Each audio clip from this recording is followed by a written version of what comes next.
Welcome to the podcast, The Whole and Complete Woman, where we provide practical tips and strategies for achieving your health, wealth, and relationship goals and desires. Yes, I said desires because God does not put desires in our heart just to tease us.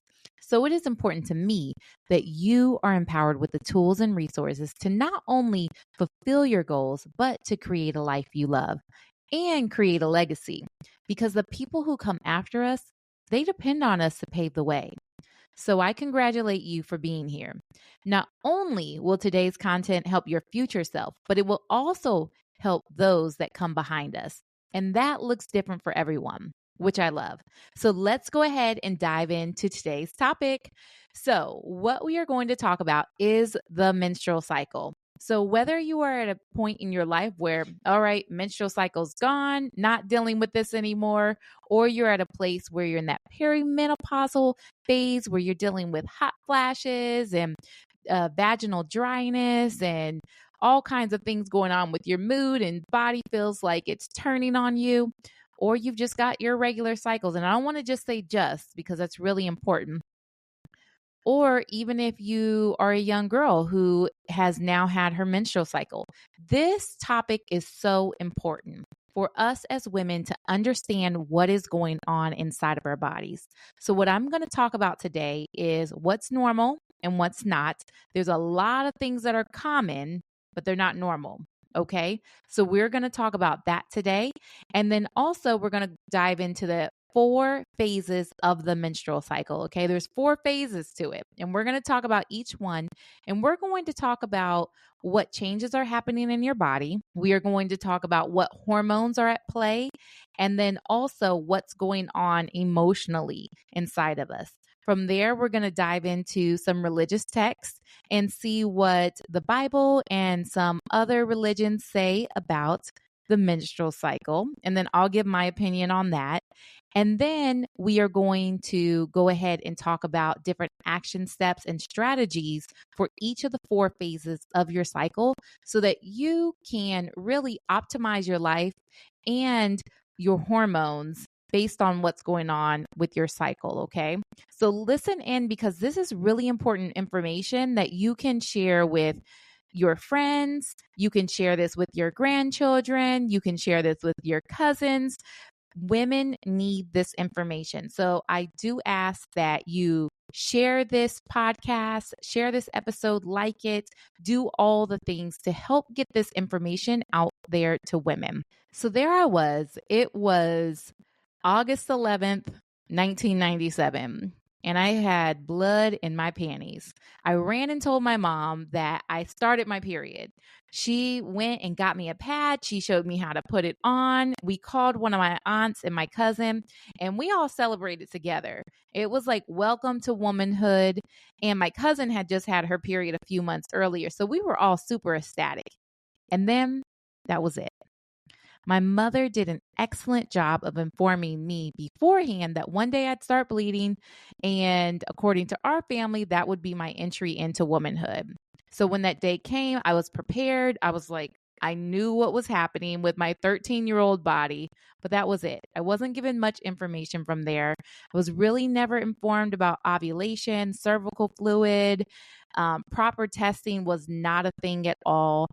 Typically, when doctors look at hormones, if they look at them, they just look at them in the blood that one day. But our hormones change throughout the month. So estrogen goes up that first half of the month, then it comes down. Progesterone goes up, it comes back down. And for me, I test throughout the month for my clients because we need to know what's going on with those hormones. If they just came to me that one day and I look at their hormones just that day, I have very limited information. And I also look at it in the urine and saliva because that gives me way more information too on how the body's metabolizing it. So how is the body using those hormones? How is it getting rid of those hormones? All of those types of things. Because as it goes, estrogen goes up. We want estrogen to come down and then be able to leave the body, okay? And when all those things are not happening the way that they should, that's when the moodiness can step in, the depression can come in, the irregular cycles, painful, heavy periods, brown spotting or pink spotting before you actually the red blood comes and you bleed, all of those types of things, nausea, headaches. And a lot of times those things are considered normal. Everyone's experiencing them. And I always give the example of a headache. Okay. So headaches are super common, right? And oftentimes people will take an Advil, Tylenol for that headache, but your body is not having a headache because you are experiencing a Tylenol deficiency. Okay. There's something else going on inside of your body. It may have something to do with dehydration. It could have to do with hormones. It could have to do with muscle stiffness. There could be lots of different reasons for you having a headache. And those were just a few that can be named.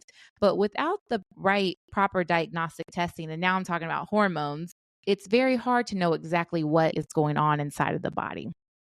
So I didn't learn any of that growing up, but I did. I was diagnosed with PCOS. I was depressed. I was put on depression medications at a very young age in my early 20s. I was diagnosed with fibromyalgia. The doctors did not know what was going on with me, and they were running all kinds of tests, so they say. And I'd oftentimes be told, well, everything came back normal, but let's go ahead and try this. I also suffered as a teenager from really bad acne. So I had the type of acne that when you touch it, it hurt really bad. It was very painful. And no one was looking at what was going on inside of my body. What was I being exposed to when it came to toxins, whether those were biotoxins, things living inside of my body like mold, fungus, parasites, or external toxins, heavy metals or pesticides or different environmental things that can be around. No one was looking at deficiencies. No one was looking at stress in my life at that time.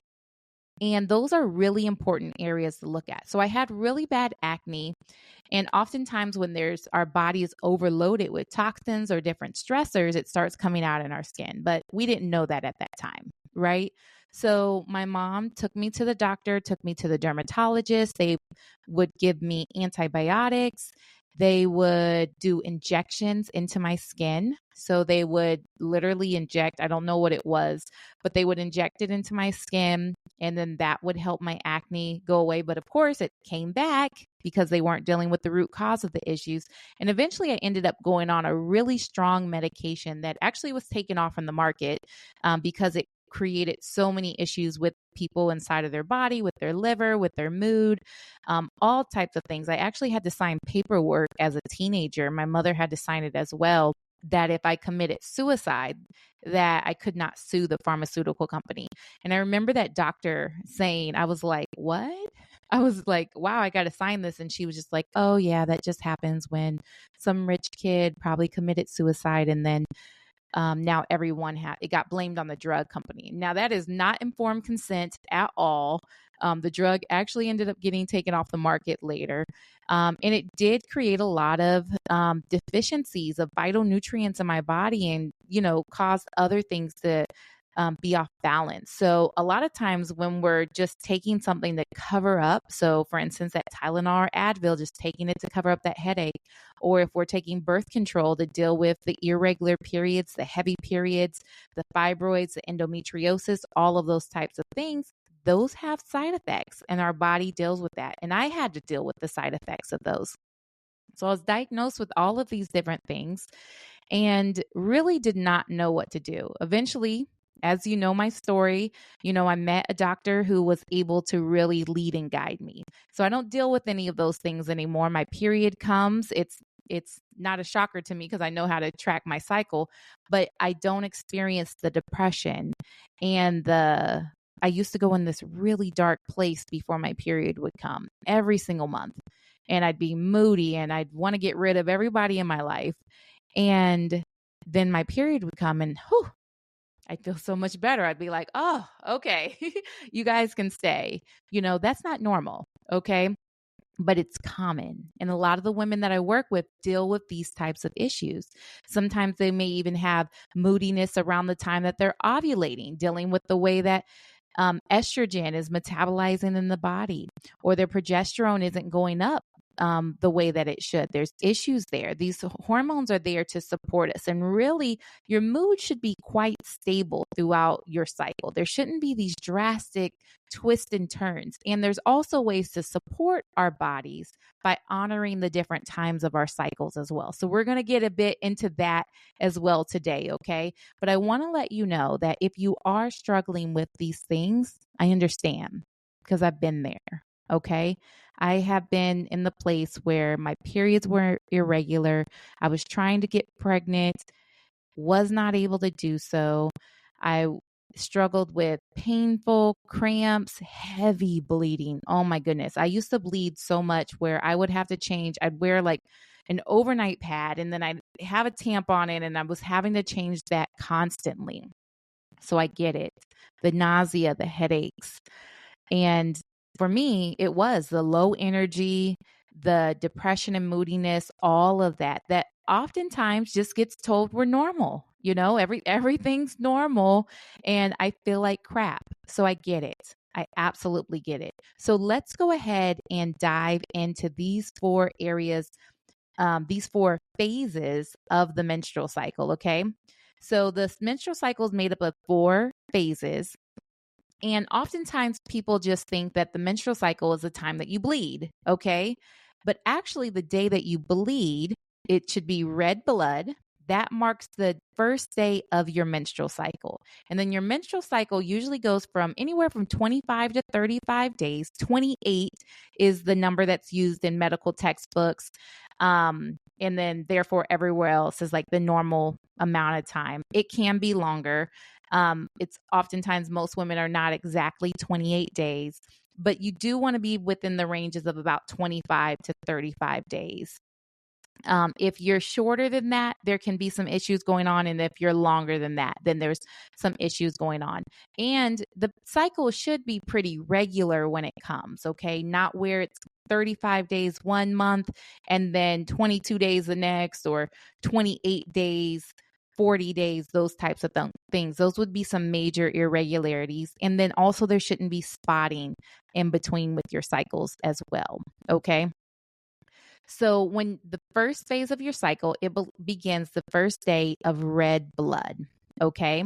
And within these 4 phases of your menstrual cycle, there are several hormones involved, primarily estrogen and progesterone, which we talked about. So estrogen goes up and it comes back down, and then progesterone's the main hormone for that second half of the cycle that goes up and comes back down. There's also follicle stimulating hormone, luteinizing hormone as well. And all of these have their little roles that they play, and everything needs to just move together like a nice symphony or orchestra. And it's all dealing with communication between the brain, your uterus and ovaries, and then also your external environment and your internal environment as well. So we'll talk a bit about that and how those all of those things come into play and how dysregularities can happen. Okay, so when we begin with phase 1, this phase lasts approximately 3 to 7 days. That would be considered normal. Okay, a lot of my clients, they come to me, they've been bleeding 9, 10 days. Some have short, light periods, and they're actually not long enough. So we really want that to be 3 to 5 or 3 to 7 days, and 5 is that mid number. Okay. So again, day 1 of your cycle is the first day that you're bleeding, and you want to see bright red blood, not brown, not pink. Okay. That would be something that's common, but not normal. Okay. So you're going to hear me saying that a lot. Okay. Common, but not normal. Headaches are common, but they're not normal. Something is off within the body. Need to get it checked out and need to balance and regulate those hormones. Okay. So during this time, what's going on with your body, not only are you bleeding, but your cervix is firm, it's low, and then it's slightly open to allow menstrual blood to pass through. So your cervix is, you have your vaginal canal, and at the top of that is your cervix. So that's what I'm talking about there, okay? And that changes throughout your menstrual cycle as well.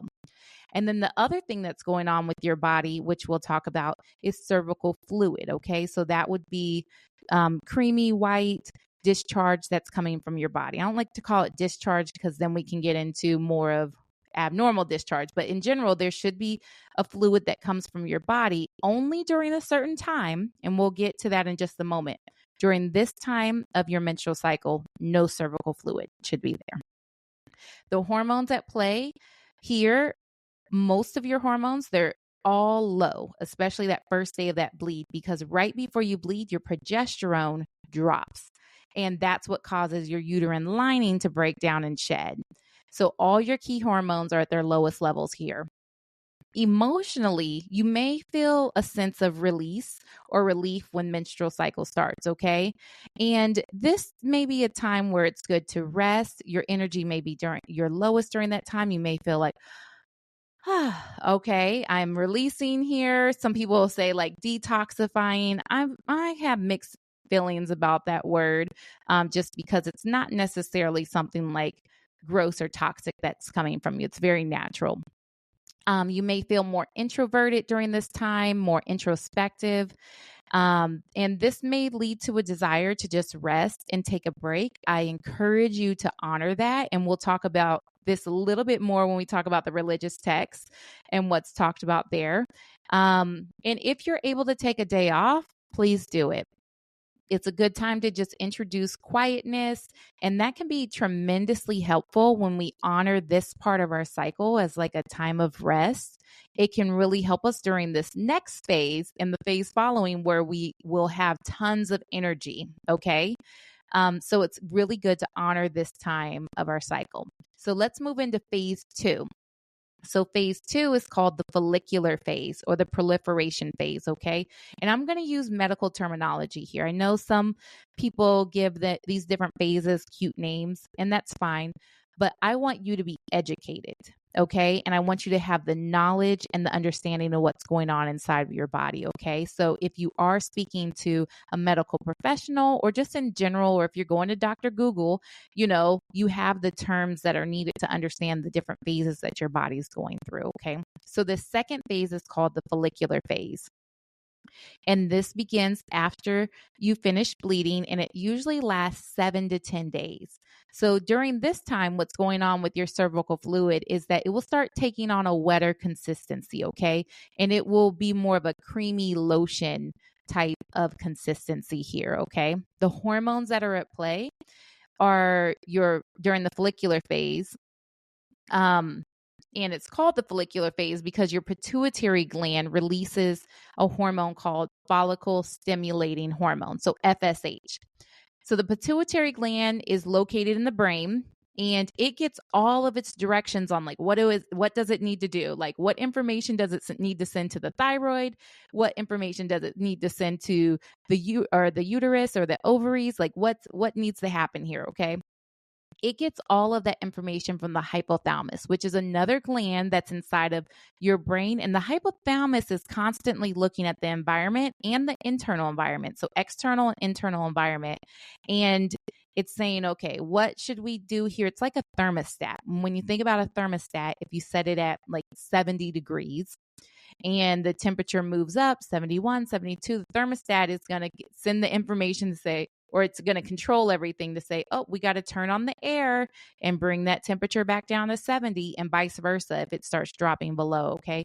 So the hypothalamus is constantly evaluating what's going on in your environment internally and externally, and it's sending directions and instructions to the other glands in your body, specifically the pituitary gland in this case. And depending on what's going on inside of your body, at this point in time will determine the rest of your menstrual cycle phases, okay? So I want you to think about when it comes to stress. And if there's a bear coming after you, you're either going to want to fight or run away. Your fight or flight, okay? So sympathetic nervous system kicks in, and that's what should be going on, okay? But at that point in time, it would not make sense physiologically for your body to say, now's a good time to make a baby. Let's go ahead and send all the hormones to all the good places so that she can make a baby. No, your body's like, we're in danger, and this is not a time for that. And we're either fighting or running away right now, okay? But oftentimes the women that I work with are under a lot of stress, and they're stuck in this fight or flight situation here. Okay. And the stressors, we all know the major stressors can be relationships, whether that's a significant other, whether it's work, whether it's family or friends. But then there's all the other stressors that we don't necessarily think about. Those can be the stressors that are going on inside of our body, like toxins, the biotoxins, the living things that could be mold, fungus, parasites that are inside of the body, that are taking nutrients from us, that are disrupting our gut and our microbiome, all of those types of things. There could be toxins that are external toxins. So those heavy metals, pesticides, all of the things that are in the environment that are stressing our body out and often mimicking our hormones as well. Or it could be things like deficiency. So not having enough nutrients, vitamins, micronutrients, antioxidants, all of those types of things.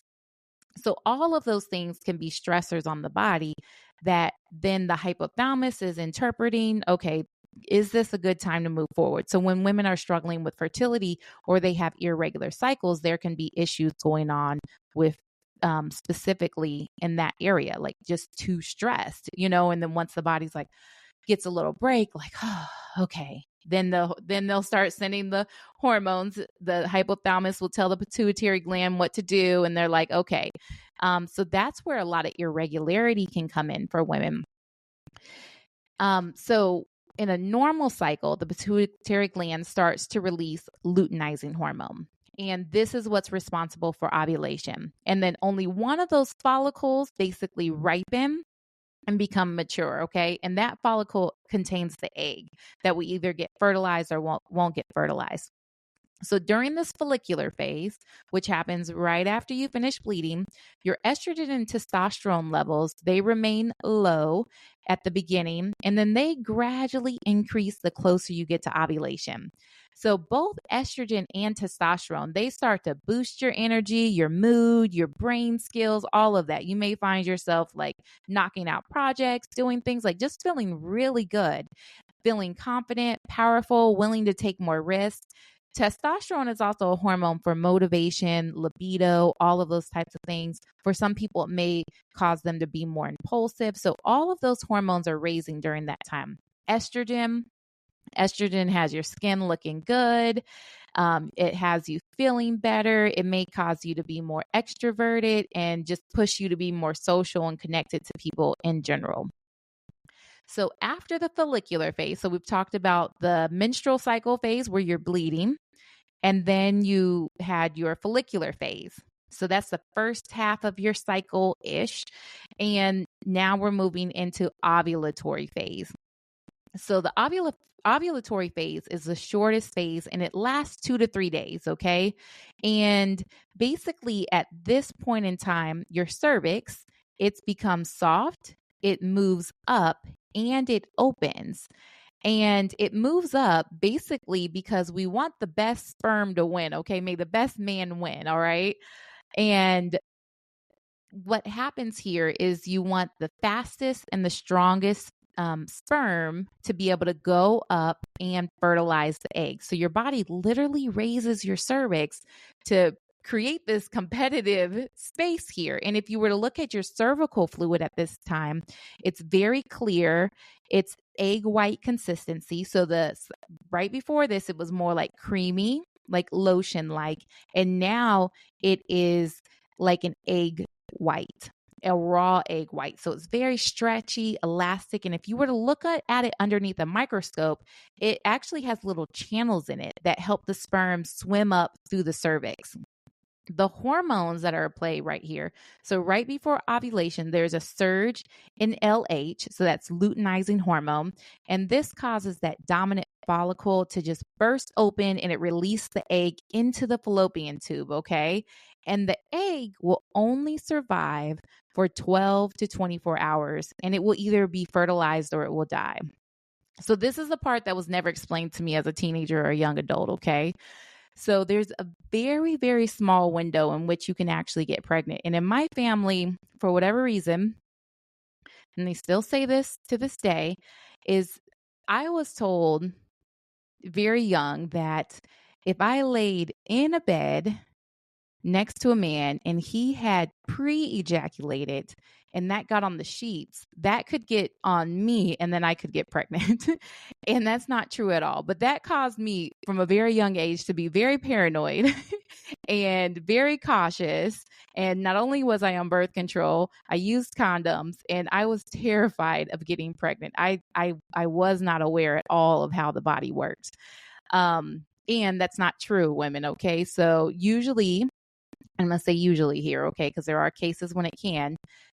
Pre-ejaculation does not contain sperm, okay? And also, typically, it's not going to live outside the body. It's not going to be on the sheets and then get on you and then, the whole thing. Basically, the sperm needs to be able to swim up into the cervix and go ahead and get to that egg. And that egg is only alive 12 to 24 hours, which is a very, very short window. What's going on here is that estrogen and testosterone, they continue to rise and they hit their peak levels during this time. And so this has you emotionally, it's all those good effects here, okay, that you enjoy during that follicular phase. So you're feeling good about yourself. You feel more attractive. You feel more confident about your appearance. Your libido will increase. And, you just feel amazing during this time.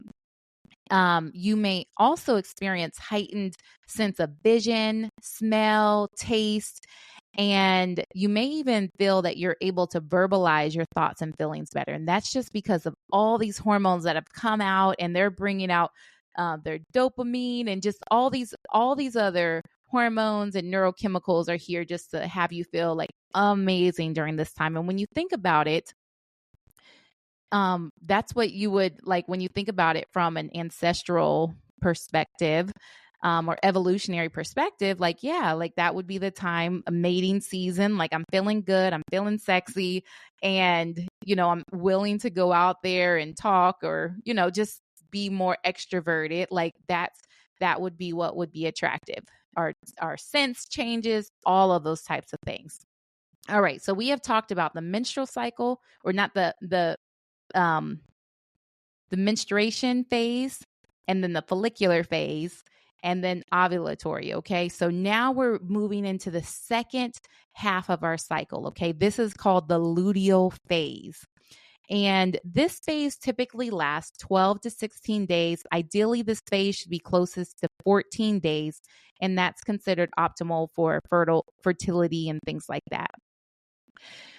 And the luteal phase typically does not change. So if it's short, like you have a 10-day luteal phase or a 9-day luteal phase, that would be considered a luteal phase defect. We would want to do things to change that. But typically, if you're at a 14-day luteal phase, that's good. And your luteal phase does not change. So if you're able to calculate and know when you ovulate, which we'll get to in just a moment, then you know exactly when your period will come each month, because that luteal phase does not change. Okay. So when your period's bouncing all over the place, it's usually because the ovulation is changing throughout or changing month to month. So during this time, your cervical fluid, it should have lost its egg white elasticity, that wetter consistency, and it becomes more dry and sticky, and it will go away completely, and you're no longer considered fertile at this time. And actually, if there is anything there that's dry and sticky, it blocks that passage of sperm from going up into the cervix. So some women that come to me, they have cervical fluid all throughout the month. And that is suggestive of usually it's estrogen, but there could be some other things going on. But really, you should only have that cervical fluid because it's there for fertility. You should only have that at the tail end of your follicular phase into your ovulatory phase. If you're having it throughout the month, we know that there's hormonal imbalances there. So during the luteal phase, I like to break this up into two different sections, okay? Especially when we get into your emotions and how you feel. But to begin, the hormones at play, basically after ovulation, FSH and LH, they drop, okay? And they remain low the rest of your cycle. Estrogen and testosterone, they'll gradually decrease.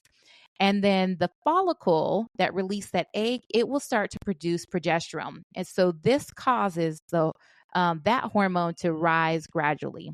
And progesterone is that heat inducing hormone that raises your body's basal body temperature for the remainder of your luteal phase. Okay. So let's talk a bit about basal body temperature and what it is. So the way that you can test or measure your basal body temperature is in the morning before you lift your head up off the pillow and get up, you take your temperature. There's tons of thermometers online that have apps attached to them that you can purchase and literally just like reach over, put it in your mouth. Okay. Oura Ring does this for you automatically. Apple Watch does this for you as well. But basically what happens is after ovulation, your temperature will raise, your basal body temperature. It will raise and it will stay high until your period comes, which it basically is once progesterone drops, it declines. That's what causes your period to come. So you're literally able to test and see exactly when you ovulate. You're confirming ovulation with it. LH is also another thing. There's LH strips, which we talked about that hormone a little earlier. You can test that. So LH goes up and then you ovulate and then your basal body temperature will go up. So the basal body temperature is best to confirm ovulation because for some women, and especially with some hormonal imbalances, LH can go up, but then they don't end up ovulating. Okay. But basal body temperature can confirm that ovulation. And then also if you're checking inside, like your cervical height. So remember during ovulation, your cervix goes up. You can also look at the consistency of your cervical fluid. And when you start doing this month to month, you can really start to know and understand your body and what's going on here. So what happens here is that progesterone it stimulates the growth of your uterine lining. Okay. So that's the hormone that helps you get pregnant, stay pregnant, all of those things. And that's what is raising during that luteal phase. Okay. So after ovulation. And it's really important because estrogen or progesterone is like a feel good hormone. Okay. It's like anti-anxiety. It's calming. It's very relaxing. When you think about a pregnant woman during her first trimester, she has tons of estrogen or tons of progesterone. She has lots of estrogen too, but tons of progesterone. And that causes her to be very sleepy and very tired. Like she has a lot of it. Okay. So this isn't what should be happening here. Okay. It's more calming. And when women don't have enough of it, they can have more anxiety. There can be issues with sleep. All types of things can happen here. And then also issues with fertility as well. So during that second week of the luteal phase, estrogen will give a slight rise again in preparation for pregnancy. And then if there is no pregnancy, the egg did not fertilize during that tiny window, then there's no pregnancy. And estrogen and progesterone, they drop, and then that causes the uterine lining to shed, and then you bleed. And then your cycle starts all over again. Okay. So during this luteal phase. The reason why I like to break it up into two halves is because during the first half of your luteal phase, you're still riding high from all the effects of that ovulatory phase, okay?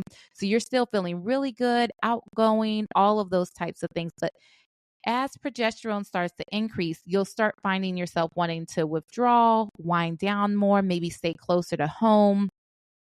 And again, progesterone's a natural sleep aid. It's anti-anxiety. And this is a good time to nest, to organize your home or office, take care of your to-do list, all of those types of things. And oftentimes women will experience tons of frustration and irritability during this time. Again, common, but not normal. But I often recommend to use that as a sign to yourself, because you don't have the estrogen there that's protective of your brain, all of those types of things as much during that time. And you may notice, for instance, like a lot of women, they'll start cleaning up and then they start their period a couple days later, or the next day. And it's more so because there's something that's frustrating and you're like, oh, I need to clean off this desk. This kitchen's a mess, and use it as a time to say, okay, I need to take care of these things that maybe, you were so busy during the other times of the earlier in the month where you're like knocking other things out and feeling good and being social, this is a good time to go ahead and organize those things. Or if there's things that are frustrating in your life, maybe people, to really evaluate and look at that. I highly recommend that you evaluate those things after your period has come and you're more in that reflective phase versus if you are struggling with PMS, that, you don't just start cutting everybody off in your life. Because I definitely remember that was a time that is exactly how I would feel. And oftentimes this second half of the luteal phase is notoriously difficult, especially when there's hormonal issues, there's gut issues, when there's nutrient imbalances present, when there's toxins. And a lot of times women will start craving carbohydrate, comfort foods, there's that moodiness. And we normalize these things. We normalize that it's, I'm moody, I'm dealing with PMS, I'm depressed, I have no sense of hope, purpose in life. That's the way that I used to feel. Like I literally would, the week, sometimes 2 weeks leading up to my period, I would lose all sense of hope and purpose for my life. Like I just would go into this really deep, dark place where I just felt so irritable and frustrated. And I didn't like anyone. I didn't even like myself most of the time. And it was important for me to really address what was going on with my hormones and balance things within my cycle so that I was not feeling that way anymore. And what I have found with my women that are entering into menopause and that perimenopause phase, when we balance things out beforehand, then moving into that perimenopause, that menopause is so much easier, so much smoother. It does not have to be crazy. And oftentimes people will ask me, oh, do you give pellets? Do you do hormone replacement therapy? No, I do not do those things. And I believe that God designed our bodies in a very intelligent way, and there's a purpose for that natural decline. It can be very difficult when you're dealing with toxins, when you've got deficiencies in your body of other nutrients and things like that, or lots of stress that's going to throw off your adrenal glands. Because I didn't even get into that in this episode about the adrenal glands. But when you're in that fight or flight sympathetic nervous system, that's your adrenal glands that have to pump out cortisol. And what will happen with the body is it will choose cortisol to start pumping out there versus giving you the sex hormones that you need. So what we do with women is first we test, we don't guess, we find out exactly what's going on inside of their bodies. And from there, then we're able to create customized plans to be able to address what's going on hormonally from a root cause issue. We're not going to come and say, oh, your estrogen's low, let's give you more estrogen and start playing with nature. Because what will happen is throw in some testosterone or estrogen or whatever, and your body's going to say, oh, I already have this. So it will stop naturally producing those things. That's what happens with these synthetic hormones. So no, what we want to do is move women in a very structured and systematic way, help their body to balance everything so that moving into perimenopause and menopause is a lot easier, and deal with those root cause issues, because those root cause issues cause other issues in life. And a lot of times the women that come to me, they're wanting to avoid high blood pressure. They're wanting to avoid diabetes, heart disease, cancer, all of these types of things. So we've got to clean it all up in the first place. So taking the testosterone or the different pellets might have them feel good, might have them feel better. For a lot of women, it's not pretty, and the doctors just prescribe it, and then they're getting in there. So that's not what this show is about. I'm going to get off that soapbox, but I do want to say that and make you aware that I think we should honor the body and the transitions that it goes through and support it with what it needs. So give the body the things that it needs in order to thrive, and remove the things that are literally tearing the body apart. And women thrive that way. It's so supportive when we do it that way. So last thing that I want to cover, well, two things. I want to cover what religious texts say about the menstrual cycle, and then I'm going to give you some action steps on things that you can do to support yourself through each phase of the menstrual cycle, okay? And then I'll also give some tips for women that are no longer having menstrual cycles, whether that's because you're already postmenopausal or because there's hormonal things going on, or you're on birth control or different things like that, some things that you can do. So when it comes to religious texts, and I'm no religious scholar, but I found some things really interesting. So in Hindu religions, the temple is considered a place that's full of positive energy. And some believe that when a woman enters the temple during menstruation, it creates an imbalance with the flow of energy. So a woman's energy moves downward during the time of menstruation. And in Hindu worship, energy moves upward. So it's believed that the temple prana is affected by what's going on with the woman. So it's not advised for women who are menstruating to enter into the temple. In the Eastern Orthodox Church and some parts of the Oriental Orthodox Church, women are advised to not receive communion during their menstrual period. And Buddhism. So I took a look at Buddhism, and there's a few different points of views based on what sect of the religion is giving their opinion. So in Japan, Buddhism does not consider menstruation to be an issue. So women can choose not to bow during prayer or worship if they choose. There's another sect that considers menstruation to be considered holy and pure. And I don't want to mess up the names. I have them written here, but that one is Vajrayana. That one considers menstruation to be holy and pure. And then in some texts, the word vagina is pim or lotus, and that has positive symbolism there too. In Sri Lanka, temples, women should not enter as they're seen as polluted, along with their husbands and any other men who have been in the home with them. In the Muslim tradition, there are rules during menstruation, which include there's no obligatory prayer or fasting, no sex with the husband, and there's some other rules as well. And then the Torah and the Christian Bible state in Leviticus 19 through 23 that when a woman has a discharge of blood, the impurity of her menstrual period lasts 7 days. Anyone who touches her is unclean until evening. Everything on which she lies or sits during her period is unclean. Anyone who touches her bed or anything on which she sits must wash his or her clothes. It doesn't say hers, but his clothes, and bathe in water.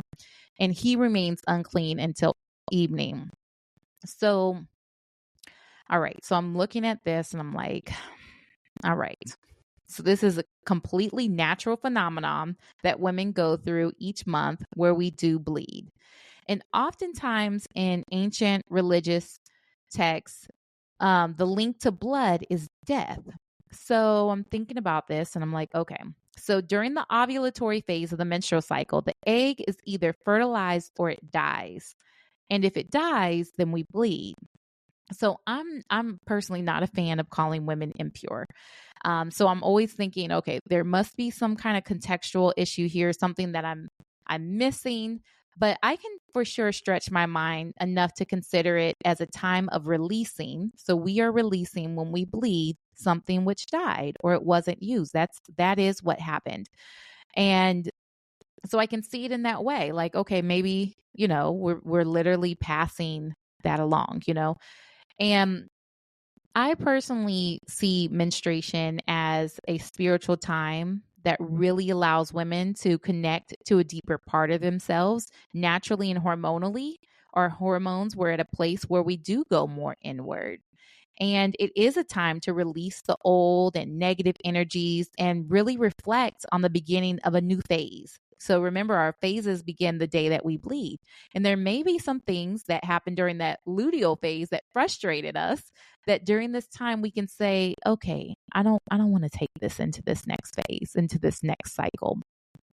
There's also a novel by Anita Diamant, and it is called The Red Tent. And it takes the biblical story of Jacob's daughter, Dinah, and she was one of the many women who just had like a little quick cameo in the Bible.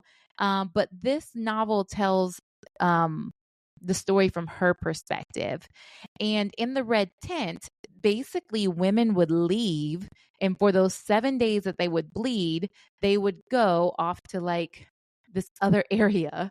They would leave and it would be a place that no man could enter. And to me, I look at that like, oh, this is an opportunity during this time of the month when I bleed. It's an opportunity for me to really be nourished. So could you imagine if we lived in this world where each month we got to go rest and be nourished with good food? We didn't have to be bothered with the daily task of the world. Could you imagine the conversations and the wisdom that would be passed down from generation to generation during this time of rest and rejuvenation? I love it. I'm like, Tamala, man, like, take me to the king, okay? Yes, like, take me to the king, take me to this red tent. Like, let me leave for this entire week and go rest. And I understand right now there's no red tent for us to be able to run off to. But it really is important for us to acknowledge and honor that our bodies are cyclical in nature and they go through this journey each month. And as our hormones change, it's important to leverage the different energies and skills and enjoyments that are attached to each phase. So let's go ahead and talk about the 4 phases and the different action steps, the different things that you can do to really optimize your life. Because remember, if we rest during that time, that first phase, it really allows our body to get the rest, the nourishment, all of those things to rejuvenate so that when we have that more energy in our brain, our right and our left side of our brain is communicating better, we're really able to feel more supported during that time, have more energy, all of those times, during that time, besides us just pushing, going. On this podcast, I talk a lot about that we are human beings and we are not human doings. Okay. So the action steps that you would want to take are during your phase 1. So that would be when you bleed, is clear your calendar of social events so that you can spend more time alone and really be able to use this time to reflect. Don't make big plans. Don't go on a date with someone new. Instead, really consider clearing your calendar. Take hot baths with Epsom salts. Go to bed an hour earlier than usual. Write in your journal. Reflect on the events that are happening, that have happened the past month. Really pay attention to how you feel on this day as opposed to how you felt the previous week, and really create just awareness around what's going on in your life. And you can really review different adjustments that can be made for the next month. During the phase 2, which would be your follicular cycle or your follicular phase, this is a perfect time to really initiate new projects at work or at home, make important decisions during that time. Remember, we're not saving those for luteal phase, okay? Especially if you're dealing with irritability and frustration. This during the follicular phase, and remember, this is 7 to 10 days. That's the time period after your bleed. This is good for brainstorming, problem solving. You just got major strengths during this time. So you'll want to go ahead and do these things during that time. So you'll want to speak up at those meetings at work, join new meetup groups, plan business strategizing meetings, start being more social. This would be a good time to schedule time with friends. Go on play dates with the kids, networking events. This is a good time to try new things as well. Art classes, dance classes, all of those types of things.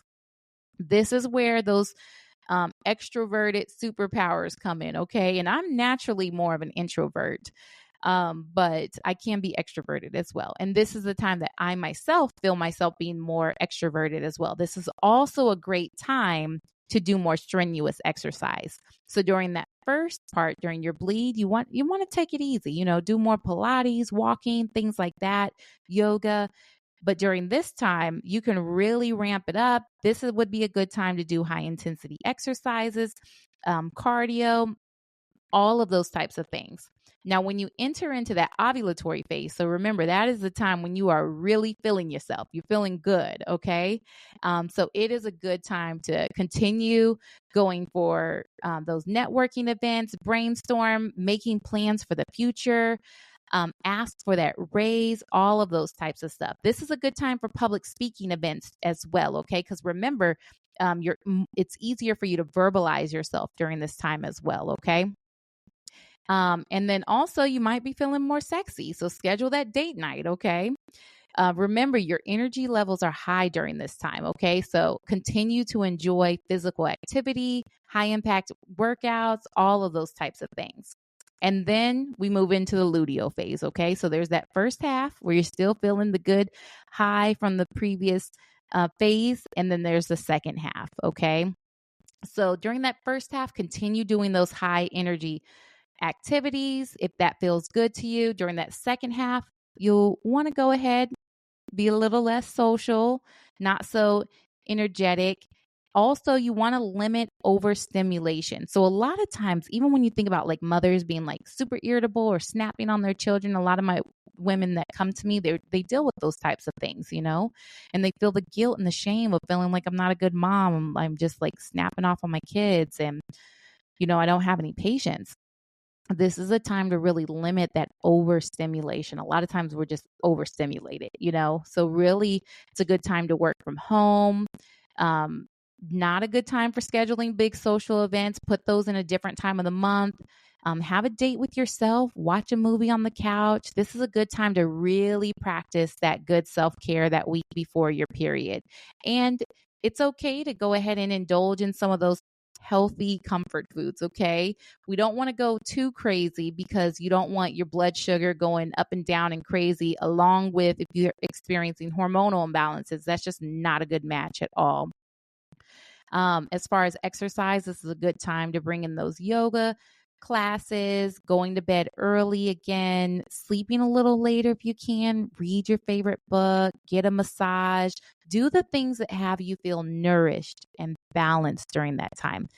And when you honor your body's innate need for this rest and relaxation, I promise you, during those other phases when you're like, okay, I've got this, you will get so much more done and you won't be dragging all the time. Okay.